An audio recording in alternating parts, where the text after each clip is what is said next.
அன்பு நேயர்களுக்கு கனிவான வணக்கம். தேர்தல் முடிவிற்கு பின்பு தாவேகாவிற்கு தாவ உள்ள திமுகவின் விஐபிகள். திமுக கூட்டணி இந்த முறை அறுதி பெரும்பான்மையில் வெற்றி பெறும் என 4 நிறுவனங்களினுடைய கருத்து கணிப்பு தெரிவிக்கிறது. மேலும் 3 நிறுவனங்கள் அதிமுக தான் வெற்றி பெறும் என்றும், ஒரு நிறுவனம் தாவேகா வெற்றி பெற்று ஆட்சி அமைக்கும் என்றும் கருத்து கணிப்புகளினுடைய முடிவுகளை கூறியிருக்கிறார்கள்.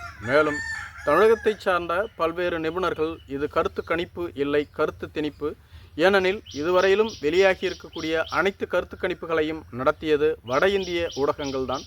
தமிழகத்தினுடைய நாடி துடிப்பை இவர்களுக்கு எப்படி புரிந்து கொள்ள முடியும்? மேலும் தமிழகத்தில் நடத்தப்பட்ட கருத்து கணிப்புகள் அனைத்துமே பெரு நிறுவனங்களால் நடத்தப்பட்ட கருத்து கணிப்புகள். இவர்கள் பேக்கேஜ் முறையில் அந்தந்த கட்சிகளிடம் பணத்தை பெற்றுக்கொண்டு முடிவுகளை வெளியிட்டு வருகிறார்கள். அந்தந்த கட்சிகளுக்கு எவ்வளவு வலிமை உள்ளதோ அந்த அளவிற்கு பணத்தை கொடுத்து முடிவுகளை வெளியிடச் சொல்லுகிறார்கள் என கூறி வருகிறார்கள். இது ஒருபுறம் இருக்க, இந்த தேர்தலில் போட்டியிட சீட் கிடைக்காத பல திமுகவின் விஐபிகள் தாவேகாவிற்கு மாறும் திட்டத்தில் இருப்பதாக சொல்லப்பட்டு வருகிறது.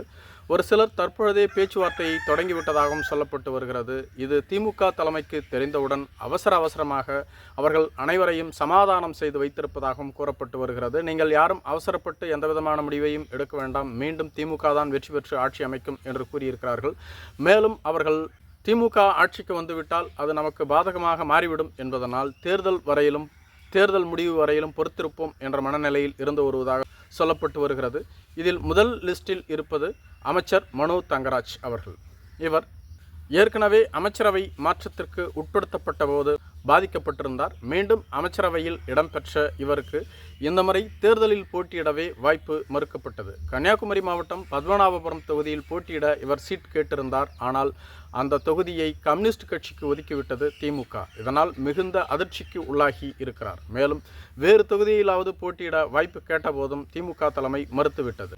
இதனால் ஆதவ் அர்ஜுனாவோடு பேச்சுவார்த்தையில் ஈடுபட்டதாக சொல்லப்பட்டு வருகிறது. இது தெரிந்தவுடன் திமுக தலைமை அவரை சமாதானம் செய்து வைத்திருப்பதாக சொல்லப்பட்டு வருகிறது. மேலும் இவர் திமுகவின் மாவட்ட செயலாளராக இருந்து வருகிறார். இதேபோன்று டி நகர் தொகுதியினுடைய தற்பொழுதைய எம்எல்ஏவான கருணாநிதி, இவர்தான் கடந்த தேர்தலில் மிக குறைவான வாக்குகள் வித்தியாசத்தில் வெற்றி பெற்றிருந்தார். இந்த முறை அவருக்கு அங்கு போட்டியிட வாய்ப்பு மறுக்கப்பட்டு விட்டது. இதனால் அதிருப்தி அடைந்த இவர் தனது மகள் மோனிஷாவை ஏற்கனவே தாவேகாவில் இணைந்து கொள்ள அனுமதி அளித்து விட்டதாக சொல்லப்பட்டு வருகிறது. மிக விரைவில் இவரும் தாவேகாவில் இணைவார் என்றும் சொல்லப்பட்டு வருகிறது.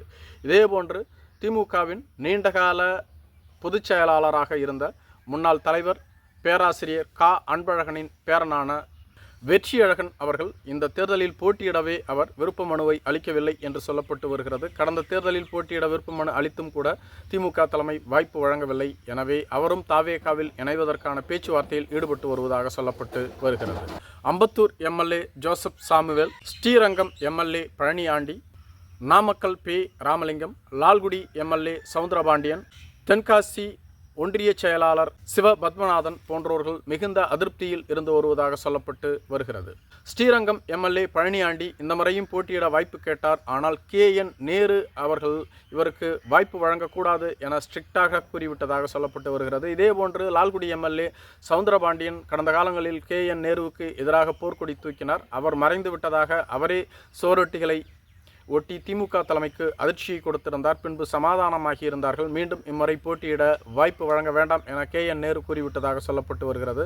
இதனால் KN நேருவின் மீது இருவரும் மிகுந்த அதிருப்தியில் இருந்து வருகிறார்கள். இதேபோன்று தென்காசி சிவபத்மநாத் ஆலம்குளம் தொகுதியில் போட்டியிட சீட் கேட்டிருந்தார். ஆனால் அதிமுகவிலிருந்து திமுகவில் இணைந்த மனோஜ் பாண்டியனுக்கு சீட் ஒதுக்கிவிட்டதால் மிகுந்த அதிருப்தியில் இருந்து வருவதாக சொல்லப்பட்டு வருகிறது.